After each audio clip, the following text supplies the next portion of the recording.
ní orúkọ Jésù. Amen. A tún dúpẹ́ fún àyè tí ẹ fi gbà wá láti kẹ́kọ̀ọ́ lẹ́sẹ̀ yín. Gbogbo ìgbà tá a bá ti wá sọ́dọ̀ yín lẹ́ ń sọ wá dọ̀tun sí lójoojúmọ́. Díẹ̀ níhìn, díẹ̀ lọ́hùn lẹ́ ń lò láti mú ìrìn àjò náà rọ̀ wá lọ́rùn. Trying as much Bí a as ṣe ń possible wọ̀nà to simplify this journey for us. fún ìgbà tẹ́ ẹ pè wá. Till the time you call us home. Lálẹ́ yìí Ọlọ́run alágbára gíga nínú àwọn ọ̀run. This evening, the Most High God in the heavenlies, A tún wólẹ̀ lẹ́sẹ̀ yín. we bow at your feet. Ẹ fi oore ọ̀fẹ́ yín bá wa lò. Relate with us Kí ẹ fi graciously. ìyọ́nú bá wa lò. Relate with us compassionately. Ẹ kì í kúkú ṣe sí wa gẹ́gẹ́ bí ìṣe wa tẹ́lẹ̀tẹ́lẹ̀. You never relate with us according to our acts. Nítorí náà Ọlọ́run alágbára. Therefore, our God, Bá gbogbo ọkàn pàdé. meet the needs of every soul, Ká jáde lẹ́ni ọ̀tun.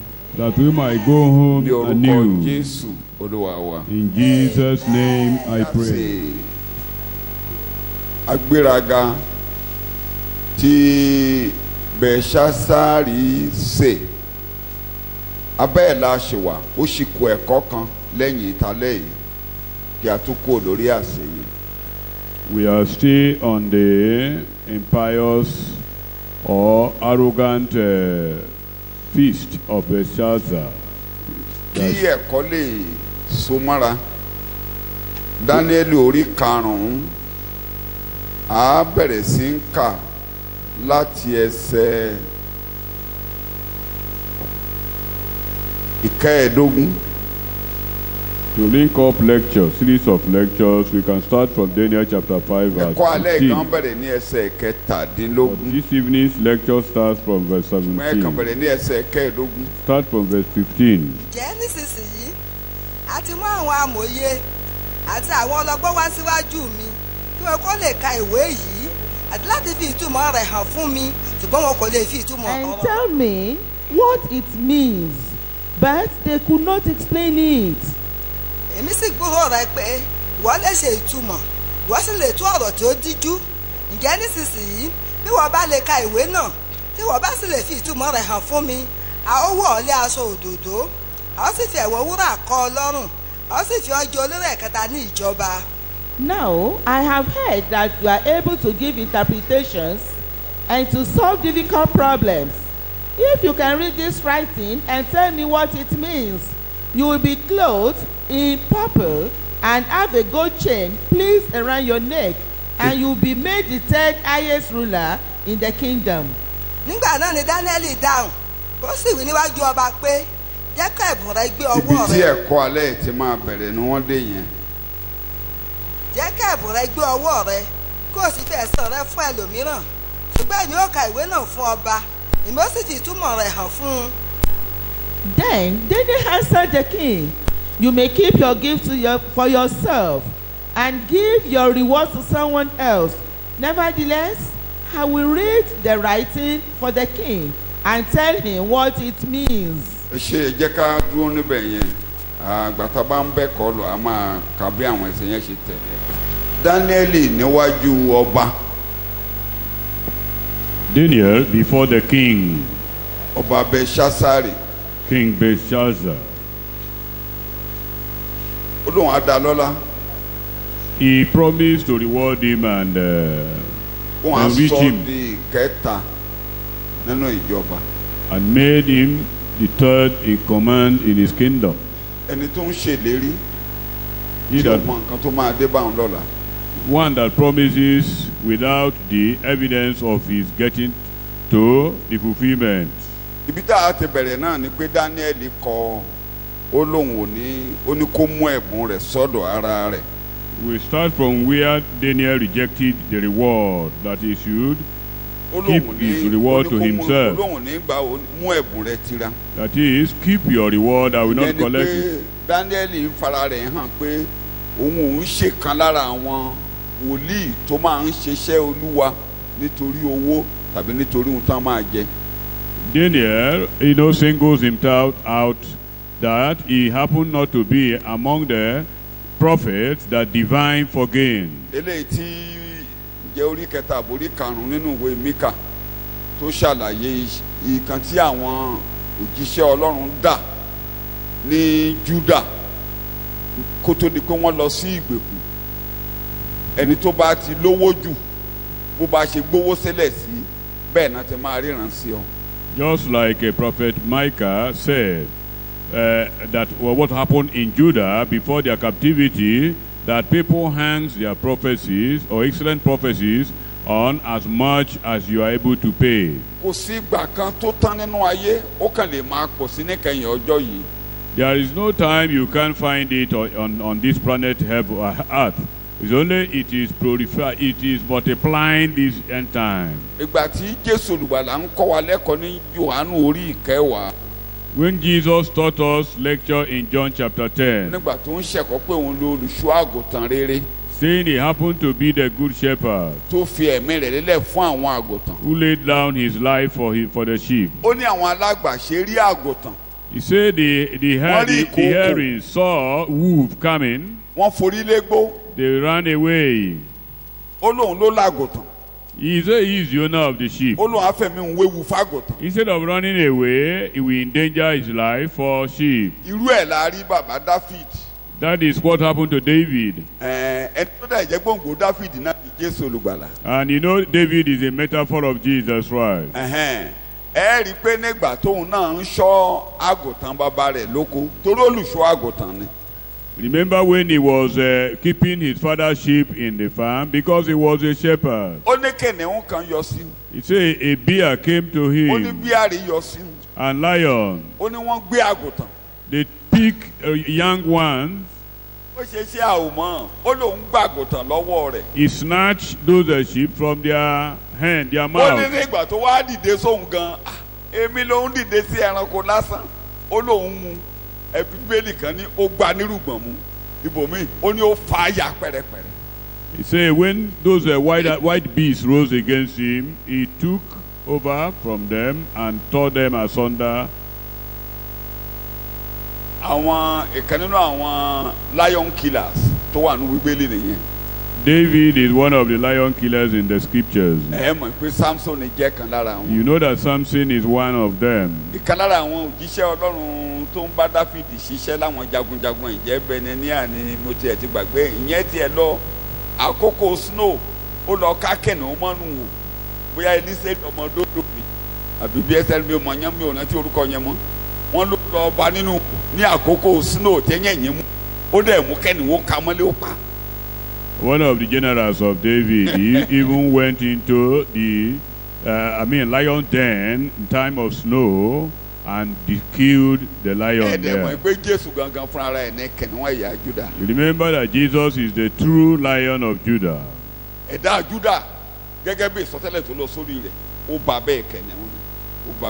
nature of Judah, according to the Bible, is that he couches like young lion. So, he's not a hireling, he's not a laborer, no. We must learn there. Let's look at some examples in the scriptures. Let's go down storyline of Abraham.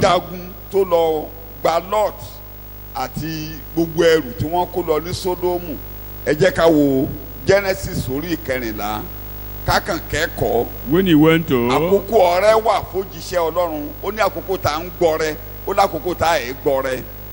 When Abraham fought those who took Sodom and Gomorrah captive, he fought and overcame them when he was coming. Well, let's see what happened. There is a time to collect offerings and there is a time to ignore.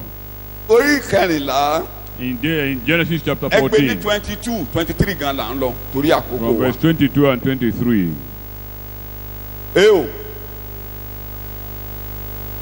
Ẹ lo máìkì yẹn sókè o. Ẹ fún ọ ní máìkì tó jìnnà. Ẹ máa kà á ń gbọ́. Ọlọ́run ọ̀gá ògo. Bẹ́ẹ̀ni. Tó ní ọ̀run òun ayé. Bẹ́ẹ̀ni. Bẹ́ẹ̀ni kì yóò mú láti fọ́nrán òwú títí dé òkun bàtà àti pé èmi kì yóò mú ohun kan tí í ṣe tìrẹ kí wọn kó má bàa wí pé mo sọ Ábúráhámù di ọlọ́rọ̀. ẹ rí bẹ́ẹ̀ yẹn ó ní àkókò ọrẹ tí bàbá fi àpẹẹrẹ lélẹ̀ pé kì í ṣe gbogbo ibi la ti ń gbọ́rẹ́. Abraham establishes the fact that it's not everywhere and every time one collects offering òun ló or gifts. darí ogun yẹn.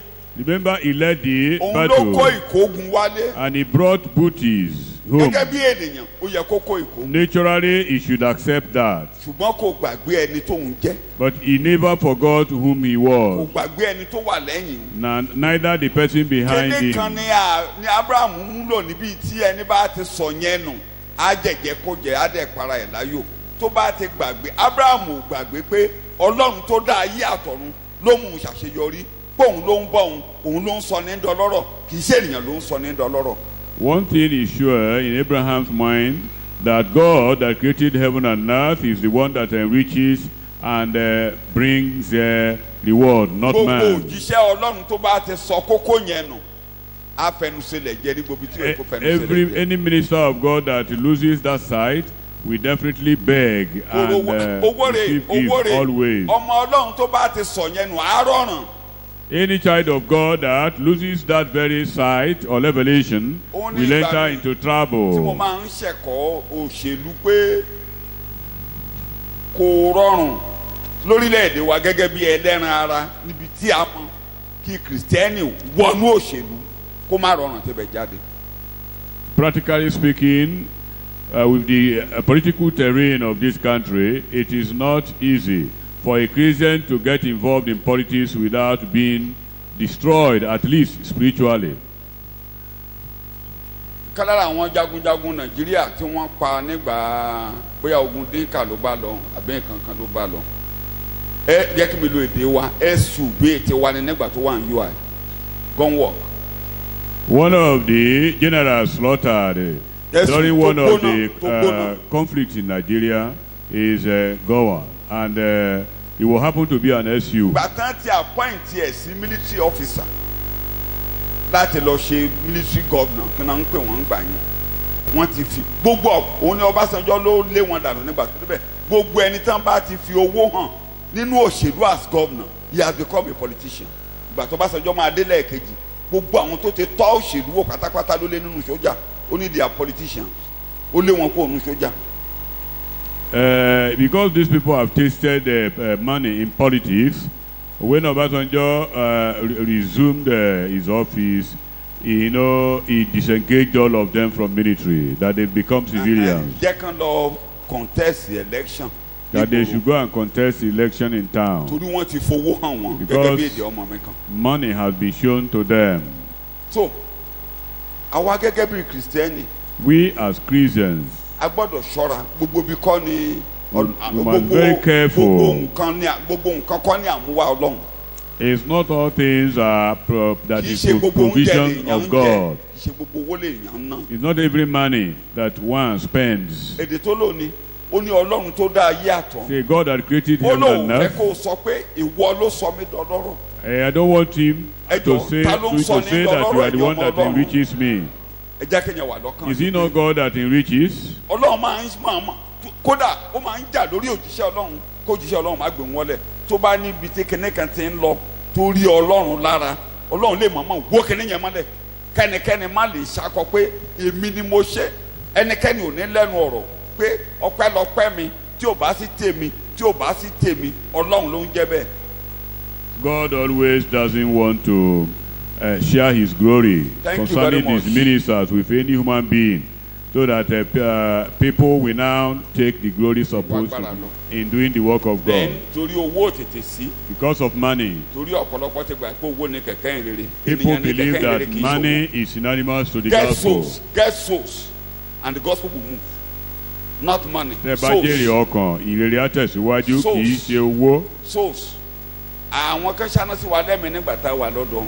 Some things challenged us while we were young. D.L. Moody, late D.L. Moody, Maloney Moody Bible School. Like D.L. Moody, he decided that before he sleep one day, he must preach to at least one person per day. wọ́n ní ọjọ́ kan. Say there was a day. ó ti gbà mí àbísì ó ti gbàgbé kò There was ráyè a day he lọ́jọ́ was so busy that he had forgotten. sórí bẹ́ẹ̀dì kó máa sùn As he báyìí. was in bed, ló rántí pé he remembered òun ò tí ì sọ̀rọ̀ lónìí. that he has not preached ó to dẹ̀ dìde lálẹ́. person. He rose that night, òjò wá ń rọ̀ and there was downpour. pé bolo ó ṣe máa rí Rain. èèyàn nínú òjò yìí. Then he now was contemplating on how to ó ní bẹ́ẹ̀ get lẹ́nìkan ló someone. gbọ́ umbrella lérí. Say he saw somebody with bẹ́ẹ̀ ló umbrella. sásábẹ́ umbrella pé Then he also entered under the umbrella. èdè tó máa lò fún ni wípé tíjì bá ń jà ǹjẹ́ àbò wà fún ọ tíjì bá ń jà bẹ́ẹ̀ ló ti bẹ̀rẹ̀ kan. He started by asking the man, if there is a storm, is there any shield or protection for you? ṣé nǹkan wà fún ẹ lábẹ́ ìjì ńlá. Is there any protection for you So- under great mo storm? tiẹ̀ ní rúmẹ̀tì kan nígbà tá à ń kàwé. I had a roommate while kò in lè school. sùn. He cannot á jáde sleep without á lọ- preaching. àkọkàlà wa á jáde lọ sí gbòòrò á lọ sí nínú He gbòòrò go to àkọkà á wá the ọkàn lọ. city ìgbà mi of àgọ́ Akoka. mọ́kànlá á ti lè kàwé. He must á preach lóun to tí bá ọkọ̀ someone. sọ̀rọ̀ lónìí. He Get decided souls. he must preach to money people. will come. gbogbo nǹkan tá à ń ṣe nínú ṣọ́ọ̀ṣì ṣé àwọn olówó ìgboro ló ń bá wa ṣe. All those things we do here, were they done by the rich people in town? tọ́wọ́n lọ fọwọ́lé lọ́kàn kò sí nǹkan tí ó lè ṣe fọ́lọ́run. If ẹgbẹ́ God, ẹnìkan péré. if God souls, whom God passed through, So there's Ọlọ́run nothing ló he ń gbé cannot ní do. ga. It is God that exalts. so àkókò wà. There's a ẹ time, jẹ́ kí n lo léde ẹ̀kọ́ tẹ́ ẹ ti mọ̀. àkókò mánà wà kí ni mo there pè is time for manna. é o. There's time for manna. mánà ni pé Ọlọ́run fi oúnjẹ bútẹ́bútẹ́ bọ́ yín It means Táwọn that bàbá yín ò mọ̀ rí. God moderates your meal kó lè mọ nǹkan tó wà lọ́kàn yín. to prove what One, you have in mind. tù kẹwàá á dẹ̀ tún lè kẹ́kọ̀ọ́ kejì pé ènìyàn ò wáyé wá jẹun. For you to know that a man does not Èèyàn kì yóò wà exist or nípa- live by bread alone. kò sójíṣẹ́ Ọlọ́run tí ò ní gbàgbẹ́ yẹn kọjá. Every minister must pass through tó bá wá that experience. gbìyànjú láti fẹ́ẹ̀lì kó má pa sí. If you wọ́n á fail tún tẹ̀sí ẹ̀ it, tó you'll bá wá be gbà pé tested. bó ṣe fẹ́ lu ayé ẹ nìyẹn. But if you wọ́n á fi decide that is how you're going to use your life, God Have a might manna technically abandon you. ọ̀sẹ̀, á fi manna You bọ̀. must be fed with manna. nǹkan le Things will be very hard. tádà bẹ́ẹ̀ ni kọ́lọ́hún ò pè ọ́. It will appear as if you were not called by ádà bẹ́ẹ̀ ni God. kọ́lọ́hún ò ní mẹ́sẹ̀gì It fún will kọ́lọ́hún appear rẹ̀. as if God has technically edged you out. Ọlọ́run á jẹ́ kó yí ọ dáadáa pé God will convince you beyond reasonable doubt mo fi mọ̀ọ́mọ̀ bọ̀ ọ́ ni. that I Mo fẹ́ mọ deliberately ọkàn rẹ. feed you like mo that. fẹ́ mọ bí ọkàn rẹ I ṣe. want to know the state of your mind. bóyá nǹkan ayé lè gbé ọ kúrò Whether lọ́dọ̀. you could be drifted by the things èkejì mo of the fẹ́ kọ́ ọ world. lẹ́kọ̀ọ́ pé ọmọ èèyàn kì yóò wà nípa kíni o. And secondly, I want to inculcate the idea that man shall not live by so bread tí ẹ alone bá in ní you. gbanú rẹ̀ kọjá When you are passing through such ẹ experiences, fẹ̀rẹ̀ lè àfi sùúrù kẹ́kọ̀ọ́ kẹ́ farabalẹ̀ kẹ́ learn béèrè fún with all ìrànlọ́wọ́ humility Ọlọ́run. of heart so as to graduate from nínú that. píríọ̀dù yẹn náà wọ́n á mọ̀ da àwọn owó yẹ̀yẹ́ sí yín. During Owó such tí ò yẹ kẹ́ ẹ period, gbà. it is Ọlọ́run á dẹ̀ equally fojú sẹ́gbẹ̀ẹ́. easy Tí ò yẹ kẹ́ ẹ or it is equally easy for you to you must get have a across some standard. money. tó o bá ti ní standard wà á rọrùn. If you don't have a standard the way you want to live your life, you will enter into trouble. àwọn ẹlòmíín máa ń bú wa pé àmowó ná. Some people believe we don't know how to spend wọ́n ní money. àtún ọjọ́ Sunday àtún ní ẹni bá fẹ́ fowó sínú àpótí ọrẹ kó gba Jésù ti gbàrí bọ́ mi. Like on Sunday we do say Wọ́n ti that máa ń gbọ́rẹ̀ ṣá. anyone who wants to Àgbọ̀rẹ̀ ṣá. put money in the box must be Mi ò born gbọ́rẹ̀ ṣá. again. ìkan tí ẹ̀kọ́ tó ń ṣe fún mi lórí ìyẹn ó pọ̀ púpọ̀ etí mi lé. So many lectures we are giving Ìkan me náà ẹ̀. on that. One, kábà ń ṣe marriage if we have marriage, ó yẹ ká kó ọjọ́ we're ọjà supposed ni to collect money mi ò powó because it's a day of merchandise. mi ò powó I refuse not to collect. ẹni bá ti gba Jésù ọwọ́ ẹ̀ mo ti máa gbọ́ rẹ̀. I receive money from those who are born again. kò sí ìkẹ́ tí mi ò dẹ̀ lè gbà lọ́wọ́ yín tẹ̀ bá gba And Jésù. if you are born again, mẹ́ni you fagídí mú are, yín náà o. and there's nothing too much for you to mo give dẹ̀ to lè God. ṣẹ̀kọ́ kẹ́ ẹ gbọ́ rẹ̀ kalẹ̀. I can even tó o bá persuade ní you wàá lọ wá to give. bẹ̀ẹ̀ mẹ́ni ṣẹ̀kọ́ bẹ̀. ọ̀ní nínú kí ni mo pè. That Síbẹ̀ nígbà is fi ń a ṣẹ̀kọ́ willing náà from la a ṣe. willing heart.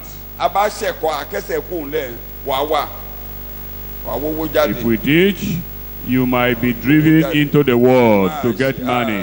ṣerú yẹn. We don't do that. a ní náwó kò wó Because we don't want to spend any type of money. bá jalè wá ṣé mo lẹ́nu You ọ̀rọ̀. can go, if I persuade you to go and steal, bá kẹsẹ̀ kó ń lẹ̀ tó bá wọnú òṣèlú ṣé mo if lẹ́nu ọ̀rọ̀. you enter into politics, then I will no more stand. owó wà táyìn náà o owó wà táyìn náà o jẹ́ kí yẹn náà mọ̀ wọ́n There náà are certain money you don't spend.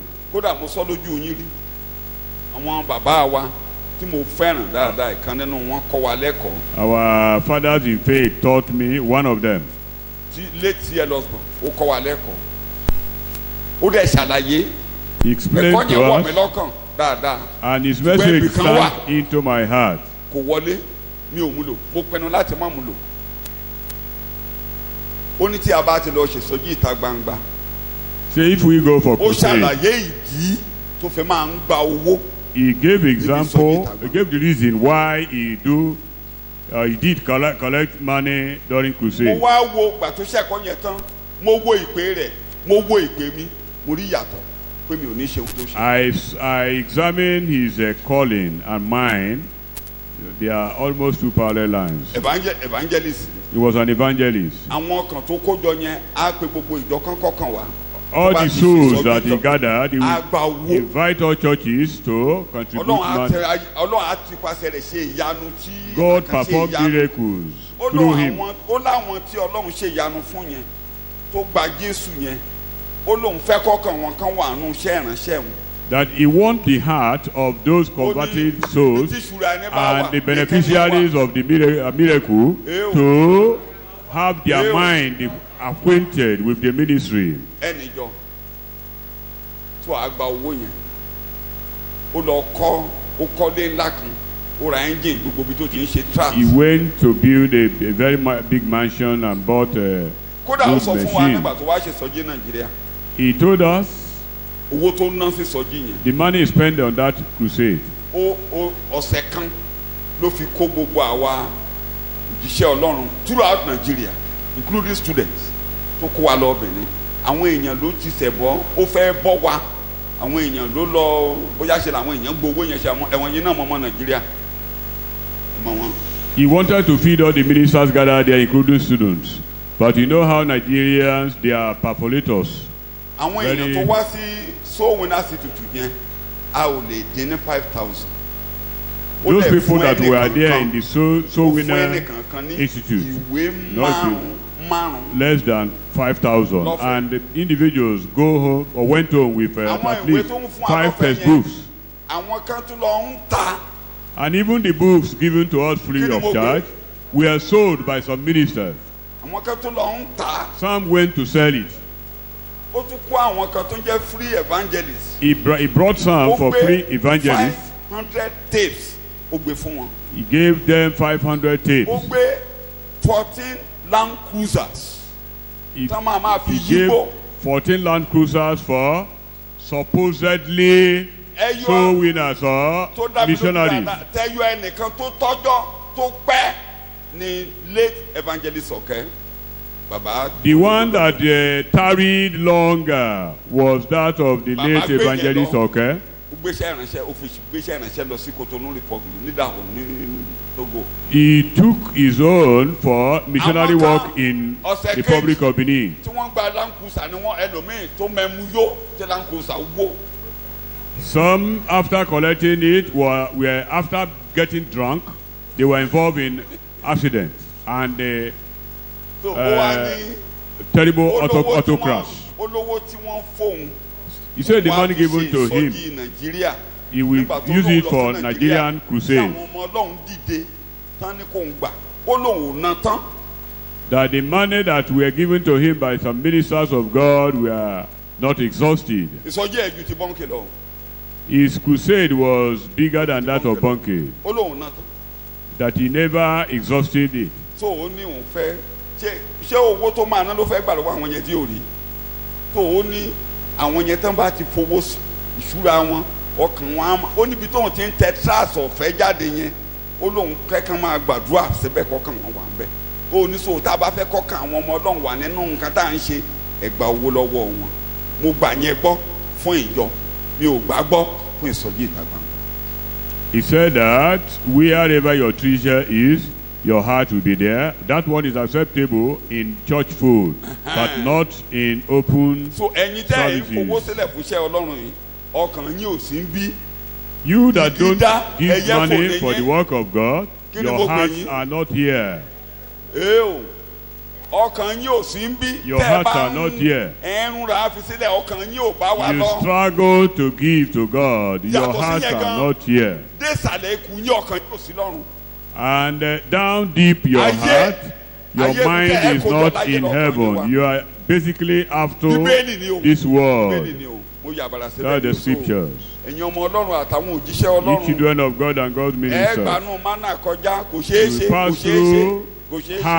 hardship Kò ṣeé ṣe. period. There's no way. Ẹ mọ irú owó tẹ́ ẹ ná o.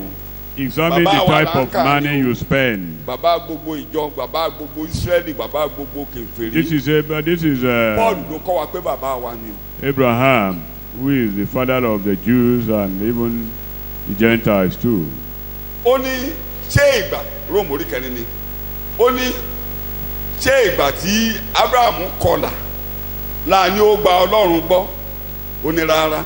Ó ní ó ní nígbà tí ò tí ì kọlà kó lè jẹ́ bàbá ìkọlà kó lè jẹ́ bàbá ìkọlà àti bàbá aláìkọlà. Wà nínú That Róòmù orí kẹrin. Abraham believed God and was regarded as a righteous man before Ó ní circumcision, aláìkọlà so as to tí ò be tí the ì father kọlà of the la circumcised sọ pé and ó gba Ọlọ́run gbọ́ uncircumcised. a sì kà á sí That he believed God and it was counted kó lè as dé bàbá righteousness for him, aláìkọlà àti bàbá àwọn tó kọlà. so that he will have a Tán gba Ọlọ́run combined gbọ́. honored fathership of both the circumcised Ó ní and àwọn aláìkọlà tó uncircumcised. dúró nínú ìgbàgbọ́ Abraham. That we uncircumcised in the flesh, that stand in Abraham's faith. Tí a kà á sí òdodo fún ó ní bẹ́ẹ̀ la máa kà yín sí olódodo èyí tó bá wá gba Jésù bọ̀. Just like Abraham was regarded as a righteous man for believing God, that is the same way you also will be regarded as righteous for accepting Jesus. A fi tọrẹ fún ẹ̀ṣẹ̀ wa. He was offered for our Agbé dìde sin. nígbà tí inú Ọlọ́run yọ. He was raised up when God was justified. Shout hallelujah. Hallelujah. Ṣé ẹ má máa sọ pé owó rèé o ní gbogbo ibi tẹ́ ẹ bá ti rówó owó rèé owó rèé owó Don't rèé. be attracted easily by money. Ẹ jẹ́ ká tún wo wòlíì Èlíṣà wòlíì Èlíṣà Let's tiẹ̀. look at another Gbogbo prophet yín in ló the mọ̀ tán Bible. Look wòlíì at Èlíṣà him, Elijah. nígbà tí Námánì ìkan tiẹ̀ ti ṣẹlẹ̀ ṣáájú ti Námánì tí gbogbo àwọn bàbá yìí mẹ́ta kóra wọn jọ mọ́. Ó ní tí o bá ṣe pé mo mi wo Jèhóṣáfátì lọ́dọ̀ ẹ ó ní àtúgbòdúgbò rẹ kó lọ bá wòlíì ìyá rẹ àti bàbá rẹ gbogbo rẹ. The king that wanted to offer him gift, he said, if it were not for Josaphat, Ojú ẹ lé whom I respect as a minister of gbogbo ara God, wọn kò ní túmọ̀ sí. he abandoned their gifts. Torí Ísírẹ́lì ò ń lọ sọ́dọ̀ òjíṣẹ́ Ọlọ́run láì ń lọ lọ́wọ́ òfò. Because the people of Israel go to God's ministers not empty-handed. Kódà ó wà náà lànà pé má ṣàwọ́ lọ tẹ́ ẹ bá ń lọ síbi ìpàdé tẹ́ ẹ bá ń lọ síbi àjọ don't go empty-handed. Tẹ́ ẹ bá dẹ̀ fẹ́ lọ sọ́dọ̀ òjíṣẹ́ Ọlọ́run ẹ má lọ lọ́wọ́ òfò wọn ń lọ lọ́wọ́ òfò. God principled it out that they shouldn't come to fellowship empty-handed or going to pay a minister of God a visit without something. Ẹ rántí Sọ́ọ̀lù ni. Look at Saul. Òjíṣẹ́ Ọlọ́run kan wà ń bí. Say there is a minister here. Kankan ọmọ ọ̀dọ̀ ẹ̀ ló sọ wípé nǹkan kékeré wà ń bí. He said, what do we have? The servant identified some items, and they were with the items. They've been, the idea have been inculcated. Reference have been inculcated in them. You cannot use ordinary mouth to thank God. Finally, even when God ordered them to thank God under the law, say when you bring your offering, begin to make a reflection of your past, how you suffered, how God delivered you.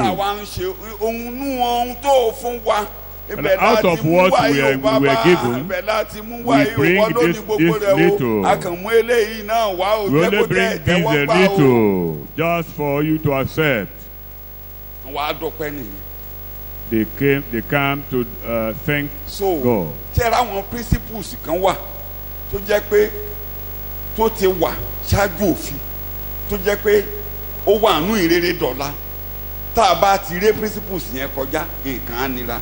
They are principles, biblical principles that are brought into the law of Moses because of the physical, but these principles are Bible principles. Tẹ́ ẹ máa bá lọ́dọ̀ Jésù bẹ̀rẹ̀ nígbà tó wá sáyé. There are certain principles that transcend the law, even into the gospel. At any time any one of them is violated, there will be a distortion of flow. Wọ́n ló fún ọ ló fi pé rírọ̀ ìyàwó sílẹ̀. Ó láyà yín le, ó ní kò rí bẹ́ẹ̀ láti. Look at the certificate of divorce. Jesus told them, because your hearts were hardened, Ìyẹn ni pé you nínú weren't ìrere, like that from the beginning. ẹni bá gba Jésù máa mú ọkàn òkúta. Which Máa means, wá fún ní ọkàn. in the gospel, anyone that accepts Christ, the heart of stone will be removed and heart of flesh will replace. Ẹ̀ẹ́dẹ̀ torí principle kan. Torí ó pọ̀ o, kò kàn yọ ni, ẹ̀rí principle kan. Ísírẹ́lì àti àwọn aláìkọlà wọn ẹ̀ ní nǹkan kan pọ̀. It's a principle. The people of Israel and other Gentile nations don't have things in common. Ayé ti pín sí méjì The word is demarcated láti into inú two Genesis. from Genesis. Nígbà tí èèyàn ti ṣẹ̀ láyé ti pín sí méjì. Immediately man committed sin. Ní The world kété tí has Ádámù been ti bímọ demarcated. láyé di méjì. Immediately Adam gave birth to children, the Bẹ́ẹ̀ world láti became rí àwọn two. ọmọ Ọlọ́run àti Children of àwọn ọmọ God Èṣù. and the children of the devil. Àrí Abẹ́lì, àrí Káínì. We see Abel and Cain. Ẹ rí i pé nígbà tí wọ́n pa Abẹ́lì tán, When Abel wọ́n bí was killed, Séètì. Seth was Ìran míì bẹ̀rẹ̀ ní orí karùn-ún, ìran kan bẹ̀rẹ̀ ní orí kẹrin. Àwọn orí kẹrin yẹn ni èmi mò ń pè bẹ́ẹ̀ o. Àwọn wasted generation, èmi mò ń pè bẹ́ẹ̀ o. Ìrankíran. the generation of Cain Kí were ni mo pè wọ́n? a type of wasted generation. Tẹ́ ẹ bá ka orí kẹrin, ẹgbẹ́sẹ̀bẹ̀ orí karùn-ún, ẹ rí i pé ayé ti pín sí Make a méjì. comparison Àwọn ọmọ ìran of Genesis chapter Ẹ 4 wá and rí ẹ̀kọ́ 5. kan níbẹ̀. You will Wọ́n ní see nígbà tó the yá, difference. àwọn ọmọ Ọlọ́run wọ́n wá lọ ń fẹ́ àwọn ọmọ ènìyàn. Àwọn ọmọ Eventually, ènìyàn lórí children kẹrin, of ọmọ God Ọlọ́run ní orí continue to karùn-ún. marry Ìgbà tán wá lọ intermarry, tán children fẹ́ra wọn of ní intermarry. men. Wọ́n bẹ̀rẹ̀ sí í bíbí kúbi, wọ́n ń bí eléṣù kalẹ̀. and they Ayé wá started giving birth dàrú. Èrò to ọkàn èèyàn wá kìkì ibi ní giants. inú bí Ọlọ́run. Of Ó pa strange gbogbo stature. ìran yẹn rẹ́ pẹ̀lú ìkú omi.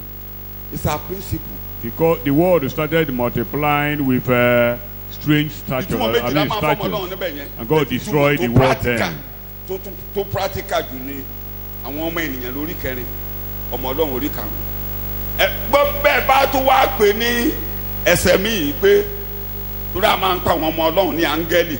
Fáwọn áńgẹ́lì ló wá síbí, wá bẹ́ ènìyàn ṣeré tán fi ń bímọ. A jẹ́ pé wọ́n bá wọn ìran burúkú orí kẹrin ṣeré, wọ́n bá wọn orí karùn-ún ṣeré. Ìgbà tí márèèjì wá wà láàrin áńgẹ́lì àti ènìyàn, àwọn wá bí ìbíkúbi. So there is a marriage bond. Marriage kò gbúdọ̀ sí láàrin kèfèrí, ẹni tó gba Jésù àti ẹni tí ò gba Jésù.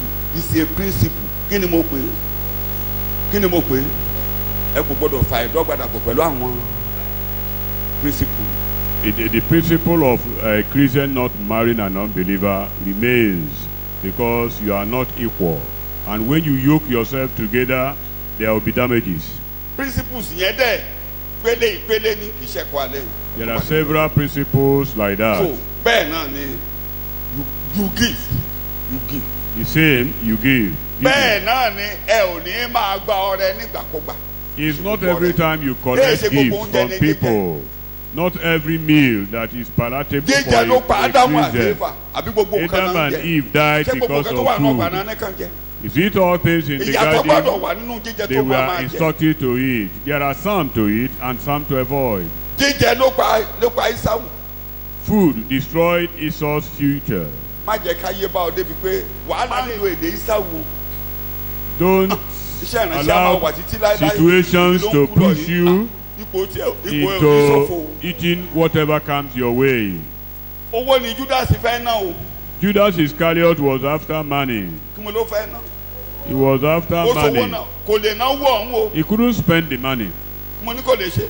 He couldn't bẹ́ẹ̀ spend ṣe the gbogbo wọn náà money. ná o. It's not every money you can ojú tí èmi spend. fi wo ní tèmi mo dẹ̀ máa ń wá àwọn òjíṣẹ́ ọlọ́run kan wà tó lú ojú yẹn 419 ni ó fẹ́ gbájú àwọn ará àgbòrò yẹn ló fẹ́ gbájú àwọn Farisí ni kò gbà pé Jésù lè kú lójú tí mo fi wo ní tèmi ni omi ò sọ pé ojú tèmi fi wo ni o ẹdún lè fojú mi wò ní kálukú lóní bó ṣe ń wo Bíbélì ojú tèmi fi wo ni pé mo kàn tẹ̀ máa náwó àwọn ará bí. For me, I perceive it from the fact that he has made up his mind to swindle those high priests mo tún to fojú mi get money wò from pé them. ojú tó tún fi wo ni pé ó tún wo àwọn arákùnrin tí wọ́n jọ ń ṣiṣẹ́ nígbà tó ti ń ronú òṣì yẹn pé inú ń kàkó lọ́wọ́ pé ṣé bí a ṣe máa bá dáradára lọ rí kàrún wà nù àkójọ èlò dáradára táwọn bá káàkiri mo máa sọ yín do lówó láìpẹ́ mo ń bọ̀. Another perception might be that màá náwó fún yín màá kẹ̀tí ẹ̀rọ owó ṣiṣẹ́ Olúwa láìpẹ́ ojú mi tí mo fi wo ni. another perception might be that he could see the other disciples as being ignorant and wretched, and they should not continue in penury like that. ayé wa ò bàjẹ́ omi ò ṣe yẹn rádaràdà. Some people see us as miserable torí pé òun fẹsẹ̀ rìn and lónìí ṣe wretched. yẹn rádaràdà ni ọ. Because you trek today, does it make you miserable?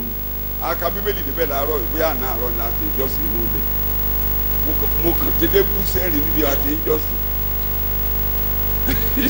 mo lọ́lọ́run dẹ̀ dá o aka Bíbélì níbẹ̀ ni o mo nígbà tí mo ń lo jákẹ́ẹ̀tì mẹ́rin àwọn kan gbà pé olówó ni mí dòní tó jẹ́ pé gbogbo jákẹ́ẹ̀tì tó wà nílé mi kì í ṣe kóòtù wọ̀nyẹn ni mo ń pè ní jákẹ́ẹ̀tì ìdè ọmọ mi irú eléyìí mẹ́rin ju mẹ́rin. That there was a time I had only 4 complete. ìgboro ni mo ti gbọ́ pé àwọn mi tojọ́ mi pé ẹ̀rọ ló ń pa. People thought that I was very rich. owó wà lápò ẹ̀. When I preached in the town, they never accepted me. They never believed me. ọ̀rẹ́ ni tó rówó tí ìyá mi jẹ rí ẹgbẹ́ Ọlọ́run adarí ẹ̀ṣẹ̀ jìyìn pé Mr. owó ẹ̀yẹ tó ń mọ̀ dáadáa. He said it to my friend and he said, how can you have money and continue to suffer? kì í ṣe gbogbo owó là ń ná. It's not every money you spend. ẹnu tán fi bú yín lónìí náà tó máa fi yí òun padà lọ́la. The amount with which you are accused today will be used to praise you tomorrow. I have never been a miserable person. Ibùn àwọn aráalé mi gan mo fẹ́ ṣe márè mú sọ lánàá nínú ilé nígbà tí ẹ̀gbọ́n ọmọ ẹ̀ kan ló kú tó jẹ́ ẹ̀gbọ́n mi tó kú ní àná ọ̀rọ̀ fi débẹ̀ nígbà tí bàbá wọn wá síbi márè mi 1981 wọ́n jókòó ẹ̀gbọ́n mọ́dà mi ni tó wọ́n ti dúró sí palọ̀ mo dẹ̀ ti ń dọ́gbọ́n bí mo ṣe máa ṣe ìpàdé ọjọ́ yẹn kí dẹ̀ lọ́gbọ́n tí mò ń ta taxi ni mo fẹ́ gùn lọ síbi wedding kí mo ní mo fẹ́ gùn lọ mi ò tí ì ní mọ́tò mo dẹ̀ ní tó bá yá Ọlọ́run ara mọ́tò fún mi mo fẹ́ kí gbogbo ó ti yé yín nínú ẹ̀kọ́ mo ní mo fẹ́ kí gbogbo ayé mọ̀ yìí pé kì í ṣe orí ẹ̀ òwúrú tó o bá ta aṣọ sára mọ́tò ẹ pé just marry gbà bá lu mọ́tò onímọ́tò just marry màmá fẹsẹ̀ rìn lọ́jọ́ kejì. I just want to, when I wanted to marry, to condescend to men of low estate. That I don't, I was not madly in request for a car. Because after using another man's car and the next day to continue to trek, it doesn't go. My in-law has vehicles. Our family members that has vehicles and I told her you should not board another person's vehicle. We are going to board a taxi. So mo ń pass àwọn ará ilé mi kan máa lọ. Mo dẹ̀ ti múra. I told my family members wọ́n lè ṣe sígílẹ̀tì ló máa wọ̀ bẹ́ẹ̀ ni oní sígílẹ̀tì ni wọ́n o. mo dẹ̀ ti múra lóòótọ́ jákẹ́ẹ̀tì yẹn ni wọ́n ń pè ní sígílẹ̀tì. One of my aunties irú aṣọ tó wà said, lọ́rùn pásítọ̀ òun ní maybe sígílẹ̀tì òun náà ni mo wọ̀ lọ́jọ́ òun. this man might likely wear ordinary, unbefitting garments. ṣé ìgbà tó yá ọlọ́run ò ra mọ́tò fún mi ẹ̀yin ọmọ ọlọ́run. Eventually, God provided a car. ọmọ mi kan ló pàpà kó mọ̀ òun ni ò jẹ́ ká mú lànà ṣẹ́ ó sáré wálé ọ̀dọ̀ mi òun ni Reverend Zion tó wà gbélé ọmọ mi ni tóun ló gbé bóòsì ìyá ẹ̀. It was my Reverend Bele that brought his mother's Volkswagen. bó ṣe gbé mi nìyẹn. He carried me. bóòsì yẹn náà nànà fi gbéyàwó mi wá. With that very boost, my wife was conveyed. ló ní mi ò ní wọ taxi ó ní kí n wọ bóòsì mo ní mo máa wọ taxi. ṣé a máa rí mo ní ṣé a máa rí. Were we not married? so kì í ṣe gbogbo owó lèèyàn ṣe kí ni lèèyàn ń ná. It's not every money that you spend. so wọlé Èlíṣà. Elisha, Námánì ti gbó gbogbo nǹkan fún mi. Naaman brought so many gifts. orí Gíásì ti wú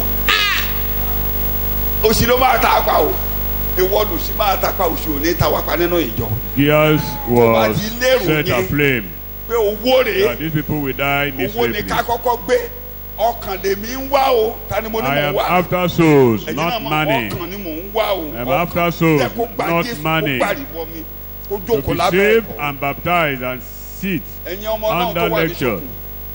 ṣòkò gbogbo ayé bàbá Côte d'Ivoire ló fi sìn gbogbo ayé ẹ̀ ló fi sìn kó tó lọ níbí bàbá dá inú òjò ló ti wá gba Jésù. Baba Bàbá Côte ò d'Ivoire gbàrí bọ́ mi. came to accept Christ under rain. bàbá kọ̀ láti má gbàrí bọ́ He mi. refused to be mi baptized, ò dẹ̀ mọ̀ díẹ̀ and I didn't know the kò reason. lálàyé He has no reason. pásítọ̀ ẹ̀ nìyẹn nígbà yẹn ní ṣòkò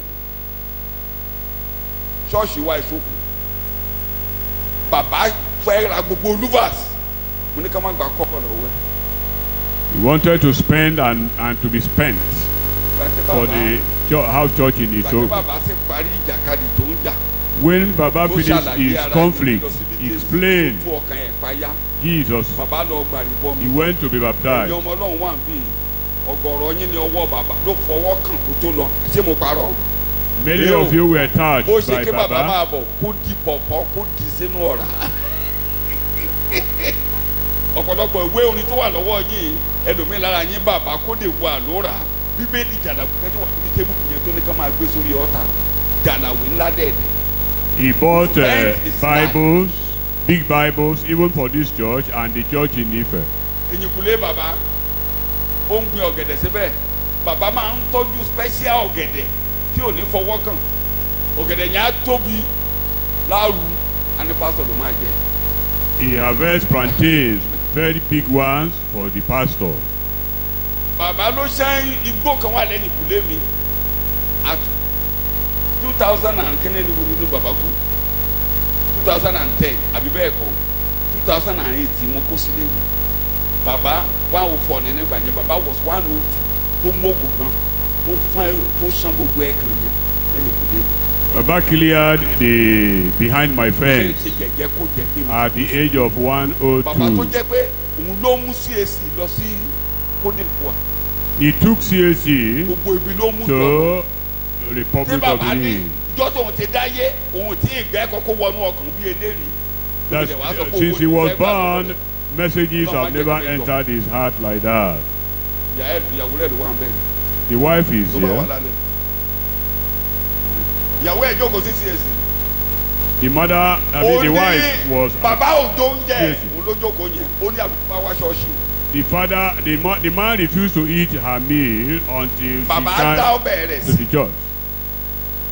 a ṣe dáadáa ó ní kó má fọwọ́ kàn ń jẹ èmi ni mo lọ parí ìjà yẹn. I went to settle the situation. Mama, gbogbo ara ilé family mama ló ṣe pàdé lé lórí oní tó o bá lọ ṣọ́ọ̀ṣì mi sí àwọn lè jọ gbélé ìjà mẹ́rin tó wà ń bẹ̀ o ẹ̀mú ìjẹ́ ká mú yẹn sí. He said, except the woman come to the church, he will not eat her meal. mama náà ló lè lọ ṣọ́ọ̀ṣì ẹ̀ And the mother also, màmá ní the ìgbà wife tó ń said kù lé òbá to the bíbélì daughter, mu màmá náà ò lè tẹ̀lé lọ ṣọ́ọ̀ṣì the wife also refused to follow ni him. mo lọ parí ẹ̀ I went to Ẹjọ́ tí settle mo parí it. ẹ̀ yẹn màmá wá bá mi lọ́fíìsì ó wá ó The- gbẹ́kọ̀ lọ́jọ́ The yẹn day màmá I will explain, I will settle wá it. débẹ̀ the màmá wife náà came ti rí ẹni today. tó ju bàbá lọ ó ní òun fẹ́ ṣàlàyé ó lóun fẹ́ gbàrìbọ mi ó lóun ti rí ẹni tó ju ọkọ òun lọ That he has seen someone bigger than ó ní her nítorí náà ń husband. bá wù kọ́kọ́ òun máa ṣe òun fẹ́ gbàrìbọ mi That whatever the husband does, she wants to ẹ baptize. mọ̀jọ́ tí bàbá tẹ lọ bẹ́ẹ̀. You know how many years ọmọ the ló ti yọ ǹgẹ̀ husband ní has kẹ́nìkan gone. wá bá mi gbé kó o máa bá mi tọ́jú.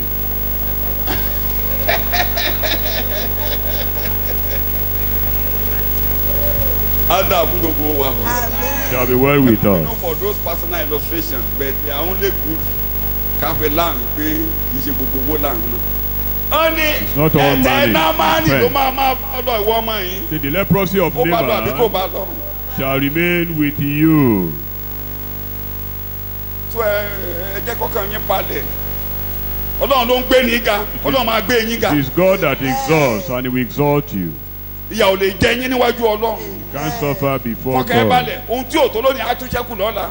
What you lack today will be Lo ayé ẹ more than and enough today, tomorrow. Lo ayé ẹ bó ṣe ká ẹ lò ó. Spend your life, spend your money, spend your time for the gospel.